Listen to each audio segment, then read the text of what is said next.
자, 오늘은 예레미야 16장부터 읽어야 되는데요. 자, 16장 2절로 가서 읽겠습니다. 2절 시작. 너는 이 땅에서 아내를 맞이하지 말며 자녀를 두지 말지니라. 자, 밑에 5절. 여호와께서 이와 같이 말씀하시되 초상집에 들어가지 말라. 가서 통곡하지 말며 그들을 위하여 애곡하지 말라. 내가 이 백성에게서 나의 평강을 빼앗으며 인자와 사랑을 제함이라. 여호와의 말씀이니라. 지금 여기서 하시는 말씀은 인간의 기본적인 삶을 다 문 닫으라는 얘기입니다. 아내를 맞이하지 말라는 얘기는 장가가지 말라는 얘기죠. 자녀 두지 말라는 얘기는 가정 파괴시키라는 얘기죠. 도대체 이런 얘기를 어떻게 할까요? 그 다음에 초상집에 가지 말라는 얘기는 초상이 나면 가서 위로해야 되잖아요. 초상집에 가지 말라는 얘기는 또 뭡니까? 잔치집이 있는데 잔치집에도 가지 말라는 거예요. 그럼 뭐예요, 이거는? 자, 이거는 비상시국이 아니면은 할 수 있는 얘기가 아니죠. 이 비상시국이 뭐냐면 하나님 앞에 백성들이 심판을 받게 된 거예요.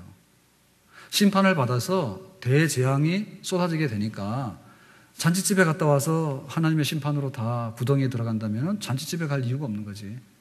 초상집 가까워가지고 이거 안 됐습니다. 그거 위로하고 올 이유가 없는 거지. 자기가 심판을 받게 되니까, 멸망하게 되니까. 그 다음에 결혼해가지고 신랑 신부 웨딩하고 났는데 그 다음날로 다 이렇게 된다면 그 웨딩을 뭐 하러요? 네? 자녀들을 출산해서 막 100일이다 돌이다 하기 전에 다 이렇게 된다면 할 게 없는 거죠. 그러니까 하나님의 심판으로 대재앙 앞에 서게 되는 현실에 대해서 너희가 알아라. 그러니까 시집장가, 초상집, 잔치집 다 생략하도 지금 해야 될 일이 뭔가? 하나님 앞에 두려움만 가지고 회개하고 바로 서는 거다, 그 얘기입니다. 지난주에 그 뉴스 중에서 안 좋은 뉴스 중에 이런 걸 봤어요. 아들이 아버지를 목 잘라서 살해했대. 그랬는데 사연이 뭔가 하면 누나가 남동생을 부른 거야. 그래서 아버지가 지금 뇌종양으로 너무 고통이 심하다, 말기인데, 그러니까는 동생을 불러다가, 나가 있는 아이를 불러다가 누나하고 어머니가 부탁을 한 거야. 아버지 너무 고통스러우니까 네가 좀 죽여주라 한 거야. 그리고 아들이 황당하잖아요. 오래간만에 집에 왔는데. 그래서 처음에는 거부했답니다. 어떻게 내가 아버지를 죽이냐고. 그랬더니 너무 그러는 바람에 진짜로 죽인 거야. 거기서 셋이서 있는 데서 아들이 목을 졸라서 아버지를 죽였대. 그랬는데 작은 누나, 여기 현장에 없었던 딸이요, 집안에 이렇게 소식을 듣고 장례를 했는데요, 이상하더래. 그래서 나중에 알고 보니까 이제 이게 비밀이 새나간 거지. 그래서 그 둘째 딸이요, 신고한 거예요. 그러니까 이제 아들은 살해자가 된 거고요. 그 부탁했던 어머니하고 누나도 살인 그런 그 지시를 하게 된 그런 범죄자가 된 거죠. 집안이 망한 거지.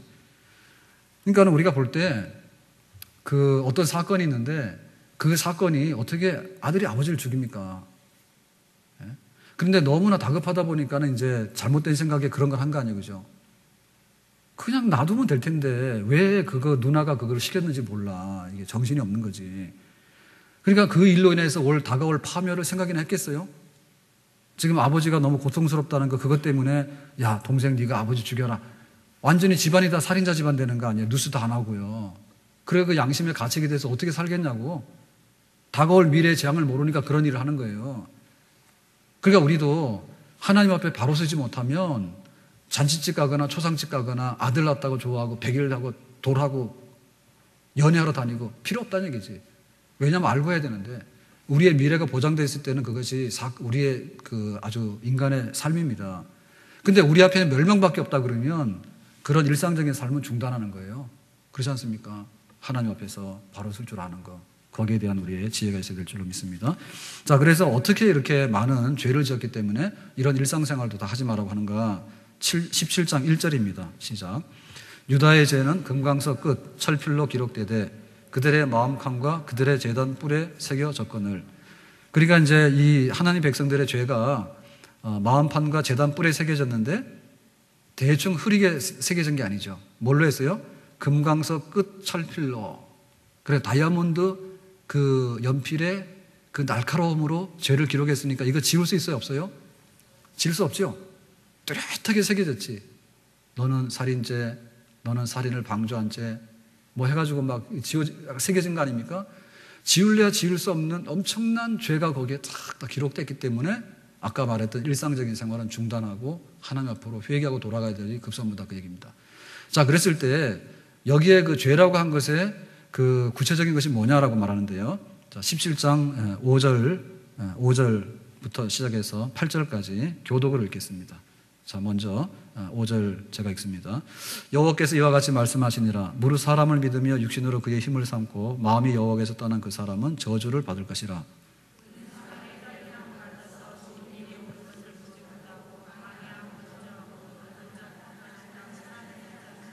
그러나 무릇 여호와를 의지하며 여호와를 의뢰하는 그 사람은 복을 받을 것이라.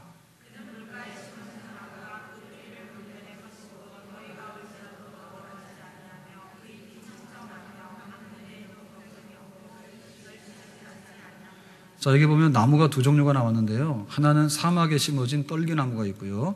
하나는 물가에 심어진 나무가 있어요. 자, 그러면은 사막에 있는 떨기나무가 좋아요? 물가에 심은 나무가 좋아요? 그거는 잘 아시네. 사막에 있는 떨기나무가 생존하면 다행이죠. 생존하면 다행이야. 이놈은 살아있기만 하면 다행이야. 그러니까는 꽃이 피거나 열매 맺는 것을 기대할 수 없죠. 아, 네가 그렇게 척박한 땅에서 살아있다니 대단하다. 그런데 물가에 심은 나무는 뭡니까? 네가 살아있는 것은 대단하다가 아니라 너는 참 이쁘구나. 그리고 막 이렇게 키가 자랐고 그 다음에 막 숲이 우겨지게 되고 그 다음에 열매가 있고. 그러니까 이거는 너무나 큰 차이입니다. 그러면 지금 이 두 가지 그림을 보여주면서 이 그림이 왜 이렇게 달라지게 되는가에 대해서 핵심이 뭔가 하면 사람을 의지하는가 여호와를 의지하는가예요. 그러니까 우리가 죄 중에서 금광석 철필로 기록한 지워지지 않는 죄를 100가지 만 가지를 우리가 이렇게 들 수 있는데 100가지 만 가지를 한마디로 딱 줄이면 뭐냐면 사람과 혈육을 의지하는 거하고 하나님을 의지하는 거, 그 갈림길에 서 있는 죄예요. 한마디로 말하면 불신앙이 죄입니다. 하나님을 믿지 아니하고 사람을 믿고 사람을 자랑하고 그것이 죄인데 그렇게 살아가는 사람은 사막의 떨기나무 같아. 하나님을 의지하고 하나님을 신뢰하고 하나님을 경외하고 하나님을 사랑하고 이렇게 살아가는 사람은 뿌리가 깊은 물가에 심은 나무라 가뭄이 오더라도 영향을 별로 안 받아. 우리의 불신앙이 하나님 보실 때에 장가가고 아이 놓고 초상집 가고 할 것이 의미가 없다는 게 불신앙이. 왜? 하나님께서 거둬가시게 되면 사실이 아이가 젖도 못 줄 입장이면 아이가 낳으면 됩니까? 안 됩니까? 더 불행해지는 거 아니에요? 결혼을 했는데 1년 만에 파경이 와가지고요 더 시끄러지게 될 것 같으면 결혼 안 해야 되는 게 맞습니다. 초상집 갔다 왔는데 갔다 오자마자 내가 죽어야 될 것 같으면 초상집 안 가는 게 나아요. 그러니까 우리의 죄악의 뿌리 중에서 하나님을 의지하지 않는 것이 우리의 모든 것을 결정하게 되는데 오늘 우리는 하나님 앞에 큰 믿음을 가지고 나가서 뿌리가 깊은 믿음의 깊은 뿌리를 갖는 그런 물가에 심은 나무처럼 하나님을 의뢰하는 백성이 되어야 될 줄로 믿습니다. 그래서 우리의 믿음도 등급이 있어요. 우리가 보면 이 꽃도 다 등급이 있잖아요. 과일이 나오더라도 포도도 들포도가 있고 단포도가 있고 특산품이 있잖아요. 예? 옷도 길거리에 누워있는 옷도 있고요. 가면은요 몇 천만 원짜리 명품 옷도 있다니까. 그러니까 우리가 어떻게 그 믿음을 가지고 있는가가 믿음의 등급이 있다고요. 그래서 예수님께서 믿음의 등급 중에서 제일 칭찬한 사람이 뭐냐면 백부장이에요. 내가 너에게 이만한 믿음이 있는 것을 다른 사람들에게 못 봤다. 이만한 믿음, 메갈레, 메가톤급의 믿음. 그게 뭔가 하면 있죠. 백부장의 집에 예수님께서 하인이 중풍병이 들었는데 고치러 온 거예요. 그랬더니 이 백부장이 놀래가지고 예수님 우리 집은 누추하고요 여기까지 오실 필요 없이요 거기 오시는 길에서 그냥 우리 집에 있는 하인이 일어나라 라고 말씀하시면 되잖아요. 그 얘기 했더니 예수님께서 깜짝 놀라신 거예요. 왜냐하면 예수님께서 내가 너희들을 중풍병 고쳐주고 소경의 눈을 뜨게 하고 막 다 할게 그랬더니 사람들이 뭡니까? 거절했죠. 오지 마세요. 우리는 죽어도 좋아요. 예수님 불신앙에 대해 거절하며 문 닫아놓고 받아들이지 않았잖아요. 근데 이 백부장은 문을 열어서 초대할 뿐만 아니라 누추한 곳에까지 오실 필요 없이 그냥 말씀만 하시면 사단장이 명령 내리는데 저기 보초병 쓰는 사람한테 찾아가가지고 얘야 너 오늘 밤에 여기 보초 잘 써야 된다 그렇게 명령을 내리지 않잖아요. 예? 오늘 경계병들이 잘 주의해서 해라 이렇게 하면은 전통이 다 가가지고 다 명령이 다 하달되는 거지 굳이 갈 필요가 없잖아요. 대통령이 한번 성명을 내면 전 국민에게 되는 거지 국민들 한 사람 한 사람 찾아다니면서 설득하라고 그럴 필요가 없잖아요. 그러니까 뭡니까? 믿음이 있는 거죠. 우리의 믿음이 그런 믿음이 돼야 된다. 하나님 앞에 비가 오나 눈이 오나 바람이 부나 나는 변함이 없습니다. 나는 끄떡없습니다. 그래서 아까 제가 그 식당 가서 권사님네 세례 식구들 너무 이뻐요. 내가 그 얘기 하러 갔다가요. 목사님 질문 있다 해서 뭐냐 또 길 얘기라 해가지고요. 이게 혼동이 된다고. 혼동될 거 하나도 없어요. OX만 동그라미만 잘하면 돼요. 그러니까 믿음이 있는 성도들은 뭐냐면 정말 교회 편에 서기를 원해요. 믿음이 있는 성도들은 하나님 편에 서기를 원합니다. 믿음이 없는 사람은요, 멀쩡한 교회도요, 꾸꾸러뜨릴라 해요. 믿음이 없는 사람은요, 신앙생활 잘하면요, 개인이 시기해가지고요, 왜 교회를 매일 가냐, 나처럼 한 달에 한 번 오지 이럽니다. 너는 한 달에 한 번 와라. 나는 매일 와도 부족하다. 왜? 시냇가에 심은 나무가 배가 아파도 오는 거고, 뭐가도 오는 거고. 제가 11시 예배 전에 거의 잘 뭐든지 안 먹거든요. 근데 딱 왔더니 제 방에 그 두유가 있어요. 그래, 그 애플 두유라고 있어요. 여러분 아세요? 애플 두유? 저도 처음 봤어요. 그래, 그놈이 되게 상콤해요. 사과 맛 나는 걸 넣었어요, 거기다가. 그래, 두유가 약간 느끼하잖아요. 두유. 예. 그래가지고 그 애플 두유인데 그게 이제 먹을만 하거든요. 근데 그 제가 잘 안 먹었단 말이에요. 근데 알고 봤더니 우리 아들이 와가지고 가방 놓고 나가면서 그 애플 두유를 하나 먹고 간 거예요. 그래서 그거 애플 두유 그 통이 딱 바닥에 있더라고. 그래서 생전에 안 먹는 거, 예배 전에 잘 안 먹어요. 근데 나가면서 나도 괜히 좀 오늘 허기진 것 같아요. 그래서 두유를 한 잔 마시고 갈까 하고 냉장고를 열었어요. 그래가지고 시원한 거를 딱 내서 그냥 생각도 없이 다 마셨거든요. 마시고 나서 딱 놓고 보니까 유통기한 2012년 10월. 이게 어디 구석에 들어있던 놈이 있던가 봐, 그게. 그리고 아무 생각 없이 그걸 마신 거예요. 그 지금 탈이 안 나야 됩니다. 탈이 안 나야 되는데 조마조마한데 아직까지는 소식이 없는데 모르겠어요. 불안해요. 근데 다 등급이 있는 거예요. 믿음이 이만큼 있는 사람은요, 아파도 오는 거고. 뭐 저는 할 수 없잖아요. 예배 드리다가 뭐 이거 올라오면은 뭐 할 수 없는 거죠, 어떻게. 그래가지고 약간 긴장했는데 괜찮았어요. 그러니까는 믿음이 없는 사람은 멀쩡한 것도 다 탈 잡아가지고 건강해도 안 오고 돈 많아도 안 오고 돈 없어도 안 오고 다 탈나서 그냥 그 떨기나무입니다. 떨기나무 사막에. 근데 믿음이 있는 사람은요, 없어도 오고요, 아파도 오고요, 건강해도 오고요, 시간이 없어도 오고요, 시간이 많아도 오고요, 바빠도 오고요. 오늘은 추석도 아닌데 왜 안 왔어요? 별나기는 추석을 그렇게 길게 지냅니까? 제가 알기로는 시댁에 가서 하룻밤도 안 잘 텐데. 왜 이렇게 추석 꼬리가 길어? 그러니까 믿음이 없으면 뭐든지 그냥 갖다 걸어가지고 사막이 떨기나무야. 뭐가 좀 될 만하면 그냥 또 이렇게 메말라가지고요. 영양실조라, 영양실조. 될 만하면 영양실조라. 근데 되는 사람들 은혜를 받는데 막 받아. 은혜를 받는 막 받아가지고요. 흡족해가지고. 시냇가에 심은 나무라. 자, 그래서, 그 18장 4절로 가보겠습니다. 자, 밑에 가세요. 계속 시작. 18장 4절 시작. 진흙으로 만든 그릇이 토기장의 손에서 터짐에 그가 그것으로 자기 의견에 좋은 대로 다른 그릇을 만들더라. 자, 진흙을 빚어가지고 이제 도자기로 구워서 그릇을 만들잖아요. 그럴 때 만드는 분이 큰 그릇을 만들 수도 있고 밥그릇을 만들 수도 있고 찻잔을 만들 수도 있어요. 그 만드는 사람 마음이죠. 그 만드는 사람이 오늘은 대충 했으니까 괜찮다 그러면 미운 놈도 그냥 통과합니다. 근데 오늘따라서 아주 명품을 만들고 싶어.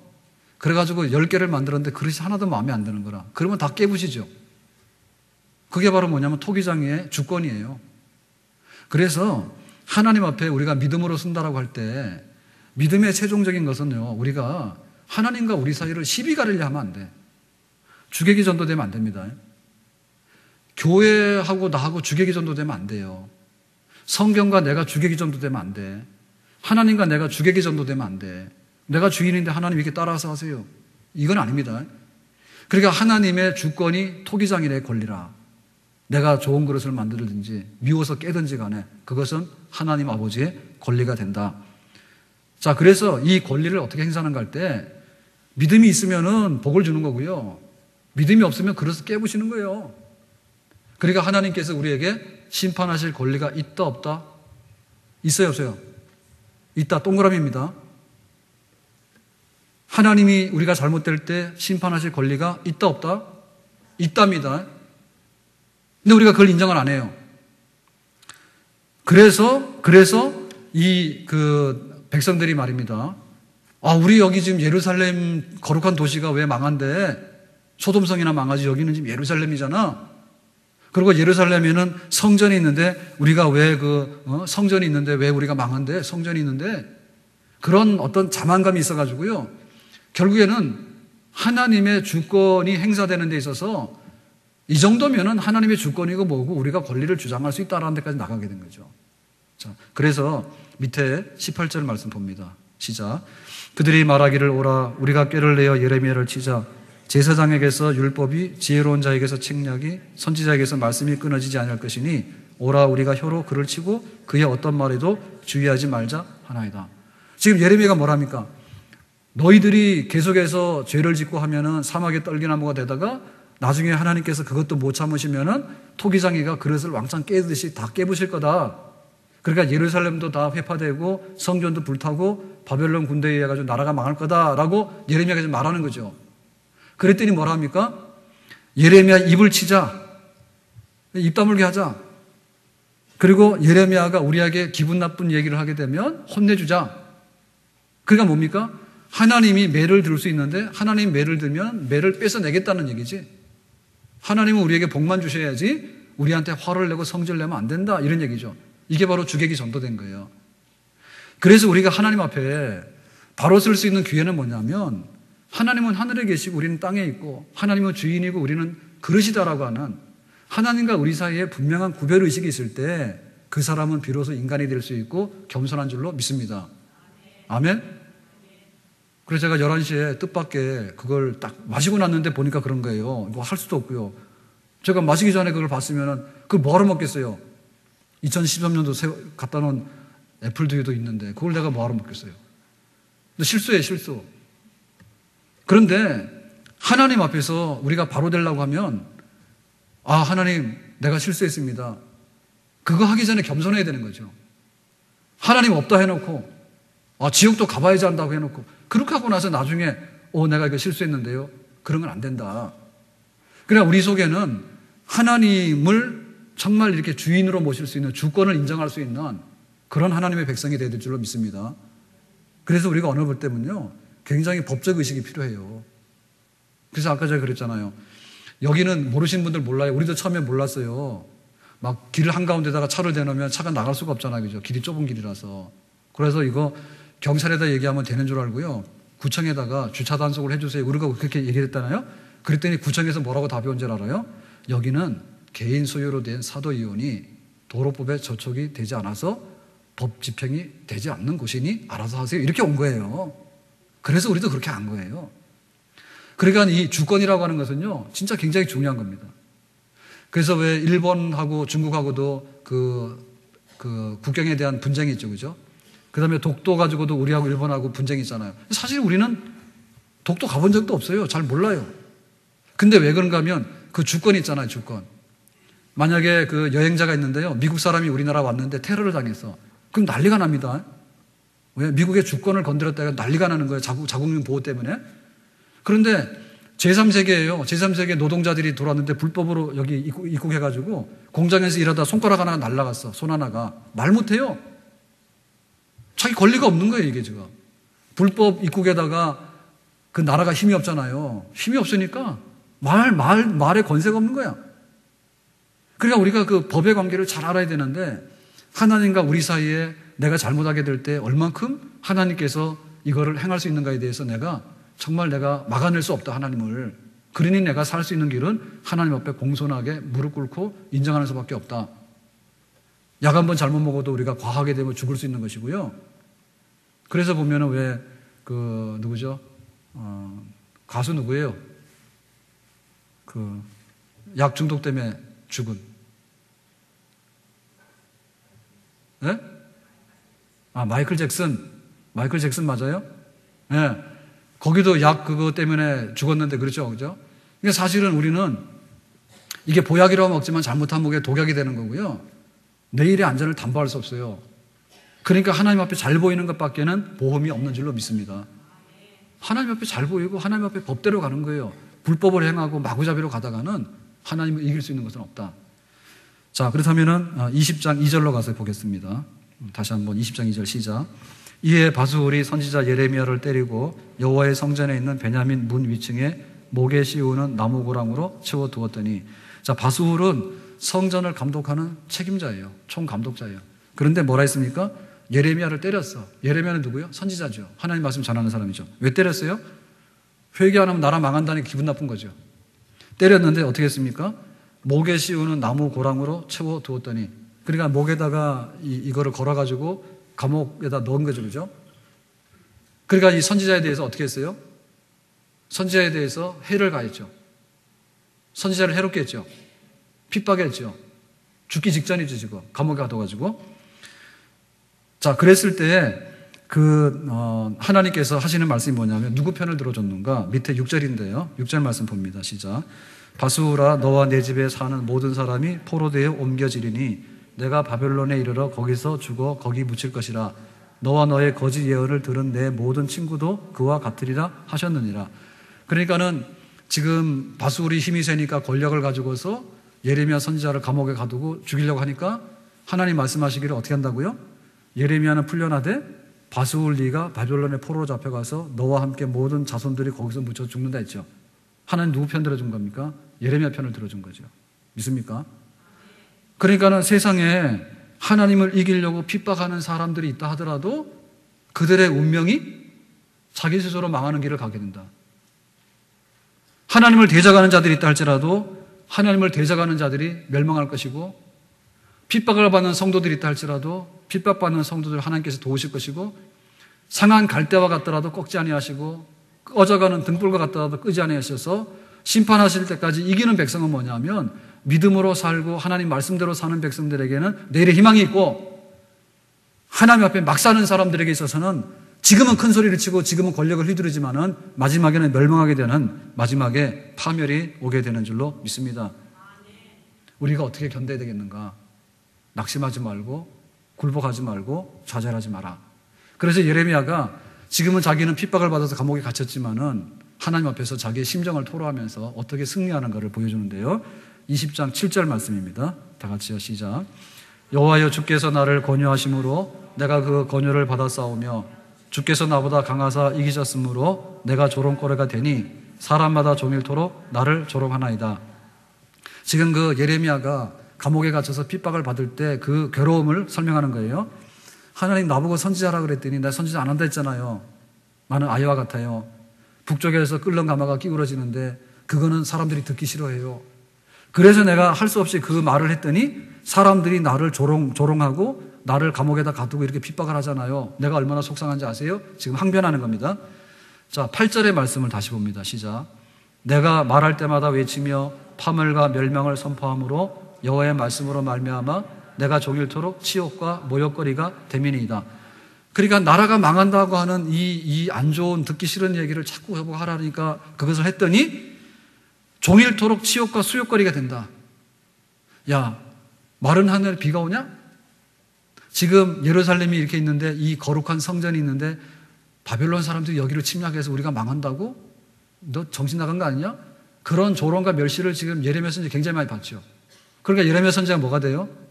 진짜 우리 세상 말로 말하면 미칠 것 같죠. 하나님이 말씀하라는 대로 했더니 돌아오는 대답은 너는 지금 정신 이상한 거 아니야? 나라가 멀쩡한데 왜 그런 불길한 얘기를 해? 해가지고 그런 푸대접과 조롱을 받게 되니까 그 당하는 그 갈등과 그 괴로움이 예레미야가 견디기 어려운 상태에 지금 도달했다. 이 말입니다. 자, 밑에 가세요. 20장 9절입니다. 시작. 내가 다시는 여호와를 선포하지 아니하며 그의 이름으로 말하지 아니하리라 하면 나의 마음이 불붙는 것 같아서 골수에 사무치니 답답하여 견딜 수 없나이다. 그러니까 예레미야가 때려치고 세상으로 나갔어요, 안 나갔어요?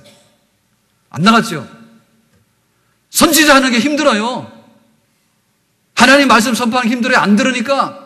안 듣는 것만이 아니라 돌아오는데요, 공격을 많이 받고요, 조롱하니까 너무 괴로운 거예요. 마음으로. 내가 바보입니까? 내가 정신병자입니까? 나는 일을 하라 했는데 왜 이랬습니까? 하나님. 이렇게 했을 때 마음속에서 나는 하기 싫어서 내가 그만두고 가고 싶은데 나의 마음이 불붙는 것 같아서 골수에 사무치니 이 하나님 말씀을 전하는 것을 내가 안 할 수가 없어서 나는 다시 눈물을 머금고 백성들에게 회개를 외치는 선지자의 길에 서게 됩니다. 이 얘기거든요. 이게 바로 진짜입니다. 여러분, 진짜는 이겁니다. 우리가 육신적인 생각에는 9번이라도 포기하고 싶은데요, 마지막에는 내가 살아야 되는 이유를 붙드는 거예요. 그래서 사는 거예요. 이제 두 사람이서 연애를 하잖아. 연애를 할 때 고비가 오잖아요. 그래, 너 아니면 내가 못 사냐? 혹은 막 부모님들이 반대하고요, 주변에서 다 반대하는 거예요. 그래, 정리해. 그러고는 막 이별 통보 다 했어. 제가 그런 게 아니고 저는 그렇게 못 해봤어요. 근데 너무 이제 괴로운 거야, 이 끊기가. 그런데 정리를 했어. 다시는 안 만날 거야, 연락하지 마라. 다 정리하고 다 했는데 딱 돌아서서 생각하는 게 뭐예요? 다른 사람하고 손잡으려니까 안 되는 거야. 가가지고 또 가는 거지. 마음이 불붙는 것 같아서. 너 아니면 내가 못 살 것 같아. 그런 경험 해보셨어요? 그래서 연애 잘하는 사람이 신앙생활을 잘합니다. 내가 교회를 때려치고 싶은 마음이 99번이에요. 이유가 많죠. 왜? 시댁에서 못 가게 하지, 남편이 못 가게 하지, 직장에서 뭐 간다 해서 뭐 별로 상 주는 것도 아니지, 친구들도 왜 너 이렇게 교회만 나가냐 그러지, 가서 술 먹으려고 하면 또 그것도 양심에 걸리고요, 주일날 뭐 어디 등산 가려면 또 걸리고요, 온갖 게 다 걸린다니까. 참고 했다니까, 지금까지.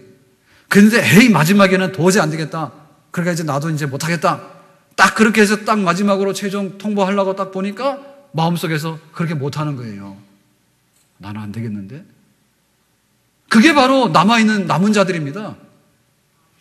교회에 남아가지고 10년, 20년을 버틸라 그러면은 마음에 불 붙는 것 같은 거, 내 마음이 아니야.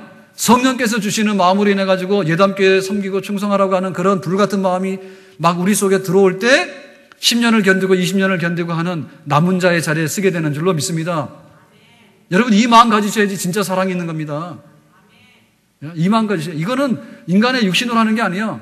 성령께서 하는 일이야. 우리가 대한민국 싫어요. 예? 대한민국 싫어가지고요, 어떤 사람 그랬답니다. 자기가 뭐 운동인가 했는데요, 어떻게 자기가 주전으로 안 내보내더래. 감독이 뭐 축구했나 그래. 그래가지고는요, 대판 싸웠답니다.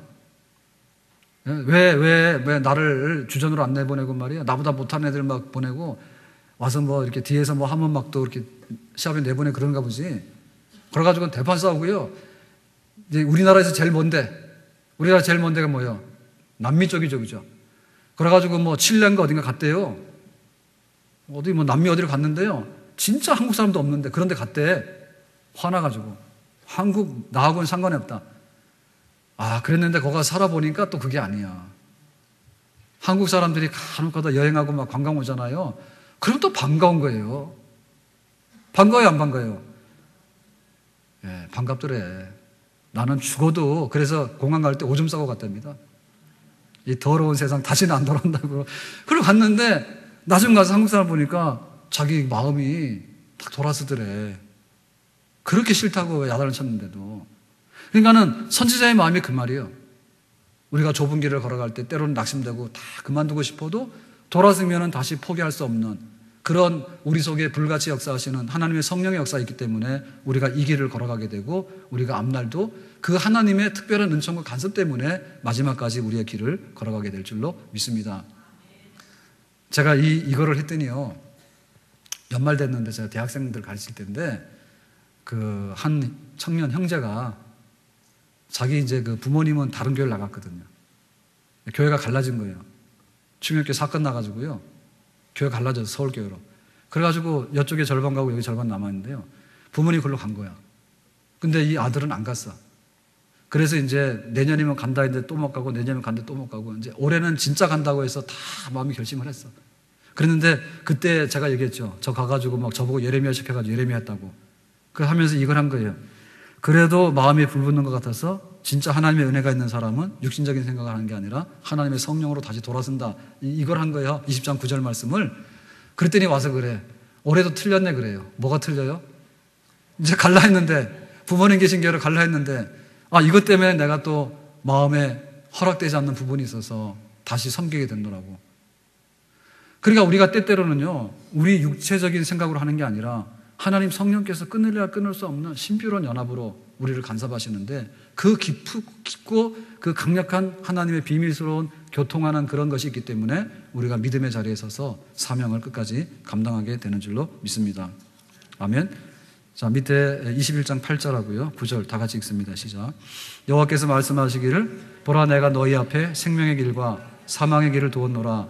너는 이 백성에게 전하라 하셨느니라. 이 성에 사는 자는 칼과 기근과 전염병에 죽으려니와 너희를 애워싼 갈대아인에게 나가서 항복하는 자는 사할 것이나 그의 목숨은 전리품같이 되리라.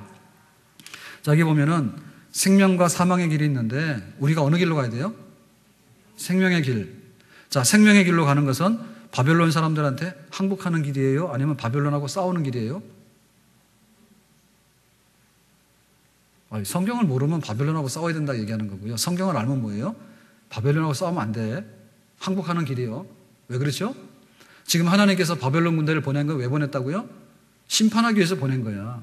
심판하기 위해서 보냈기 때문에 바벨론 군대에게 항복을 하게 되는 것은 결국에는 회개하고 하나님께로 돌아가는 거예요.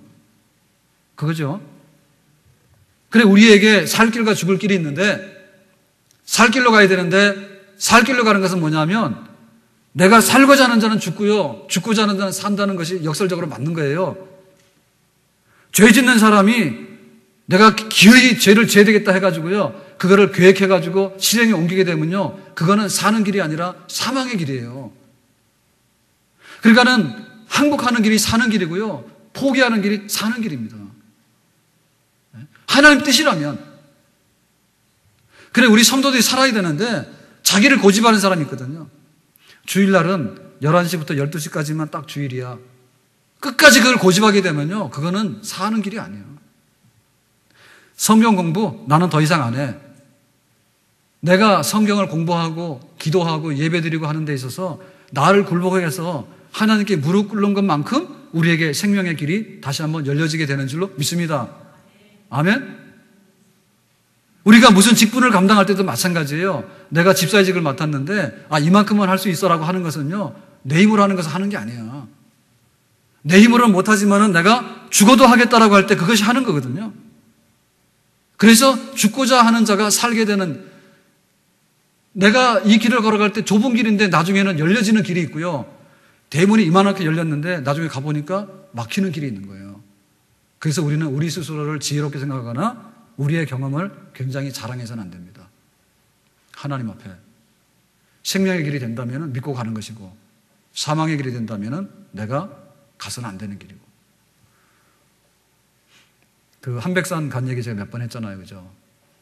거기를 이번 5월 달에도 갔는데요, 누가 운전했죠? 우리 교회 그 승합차 운전해서 올라갔어요. 그 꼭대기까지. 뭐 모르시는 분은 무슨 소리인지 모르고요, 산 꼭대기까지 차 올라갔다니까 그 산이 우리나라에서 몇 번째로 높은 산이에요. 그러면 좀 놀라는 표정을 해야지 왜 안 놀래? 산 정상의 꼭대기에 우리나라에서 태백산하고 거의 같은 높이가 되는데 거기를 12인승 승합차가 사람 타고 올라갔다는데 왜 안 놀래요? 그런데 가봤어요? 차가 올라갈 수 있는 산 높이 중에서 최고의 높이가 한백산입니다, 우리나라에. 근데 거기를 놀랬잖아요. 제일 높은 산을 차를 타고 올라갔으니까 놀란 거 아니에요. 근데 5월 달에 가는데 차를 몰고 올라갔거든요. 근데 저는 그 전에 겨울 들기 전에 가을 늦게인가 갔었거든요. 그때인데 해가 빨리 진는데 어두울 때 갔어요. 어두울 때 가가지고 차를 운전해 가는데요, 진짜 이렇게 막 그 절벽에 떨어진 줄 알았어요. 차가 이렇게 쏟아지면요, 죽어요, 거기. 그래서 막 그 두려움이 있는 거예요. 그 어두울 때, 길도 잘 안 보이는데 올라갔다가 내려오는데 막 그런 공포가 있어가지고 집에 앉아서도요, 한백산 올라갈 때 무서워지 그러면요, 다 사시나무 뜰듯이 떱니다. 저희 집사람 우리랑. 그때 막 이게 막 긴장돼가지고요, 진짜 막 어두울 때 위험하더라고요. 근데 이번에는 봄인데 가니까 가라 그랬더니 올라가더라고요. 차 타고 내렸는데. 여러분, 우리가 가는 길이 있는데요, 갈 것 같은데 잘못 가가지고 오도 가도 못하는 낭떠리 떨어지면 죽음의 길이에요. 그건 가면 안 됩니다. 하나님을 섬기는 사람이 우리가 좋다 해서요, 좋은 것대로 다 골라가지고 오면요, 결국에는 설탕하고 소금밖에 없어요. 예? 설탕이 얼마나 답니까? 소금이 얼마나 씁쓸합니까? 이 두 가지로 맛을 다 내잖아요. 예? 설탕 한 숟가락 먹고 소금 한 숟가락 먹으면 빨리 돌아가십니다. 그게 사는 길 같지만 죽는 길이에요. 그렇지만은 굉장히 조심하고, 그래가지고 결국엔 뭐냐면 살 찌신다고 말씀 많이 하시는데, 그냥 현미밥 드시면 살 안 찌니까 그냥 그런 줄 알고 좀 팍팍 드세요. 현미밥. 살 안 찐다니까요. 진짜인 줄 알고 그렇게 한번 해보세요. 근데 밥 먹으라면 살 안 찐다고요? 살 찐다고요? 밥은 안 먹고요. 꼭 보면요, 흰쌀밥만 골라서 먹더라고. 그러니까 또 설탕 커피는 또 그렇게 드시더라고. 한국 사람은 커피 맛으로 힘으로 산다 해가지고요, 그 커피 믹서 있잖아요. 그런 거 막 드시고 그렇게 하는데, 그게 아니에요. 사는 길은 따로 있어요. 투박하지만 그냥 야채 드시고 현미밥을 많이 드시면 딴 거 많이 안 먹잖아요. 그리고 영양이 굉장히 좋아요. 책에 그렇게 써 있더라고. 저도 그렇게 먹잖아요. 근데 저는 보니 살 안 찌더라니까. 오늘도 아침에 먹고 왔어요. 어제 저녁에도 먹고. 사는 길이 뭔가 하면 하나님께서 말씀하시는 대로 가는 것이 사는 길인데, 그것은 정해진 겁니다. 선지자가 말했습니다. 바벨론하고 싸울 생각하지 말고 회개하는 마음으로 항복해라. 그러면 하나님께서 우리에게 살 길 열어주실 것이다. 그랬더니 뭐라고 하냐면, 예루살렘이 여기가 어딘데? 거룩한 도성인데. 성전이 있는데 여기가 어딘데? 성전이 어떻게 잘못됐냐? 결국에는 자기의 육신을 믿은 거죠.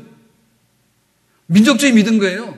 우리가 거룩한 선민인데 우리에게 잘못된 게 있다? 있을 수 없다는 얘기죠. 민족주의, 선민주의 다 소용없어. 하나님이 우리 민족과 함께하는 게 뜻입니다. 내가 돈 가지고 있다고요? 날아가려면 하루아침 다 날아가요? 이해가 안 되죠? 전두환 대통령 자녀들이 와서 회견해가지고 자기 그 세금 미납된 거 다 내기로 했다면서요? 1,600억인가? 전 재산이 29만 원이라고 계속해서 얘기했잖아요, 지금까지. 전 재산이 29만 원이라고 계속해서 얘기했는데, 그게 언제입니까, 그게? 김대중 대통령, 김영삼 대통령, 노무현 대통령, 얼마나 지나서 지금까지 통했잖아. 나는 전 재산이 29만 원이라고. 저는 29만 원 더 돼요. 전 대통령은 전 재산이 29만 원이야. 근데 이번에 탁 터니까요, 1,600억, 1,700억이 막 쏟아지는 거야. 그거 안 들켰으면은 저는 잘 이해가 안 돼요. 1,700억을 집안에서 가지고 있으면은 그거 어떻게 하려는 거죠? 1,700억 가지고 있으면 어떻게 할 거예요? 손자, 손녀들이 얼마나 되는지 모르겠어. 그러면 손자, 손녀들이 한 2,000명 되는가? 1인당 1억씩 나눠주게? 식구도 얼마 없더만.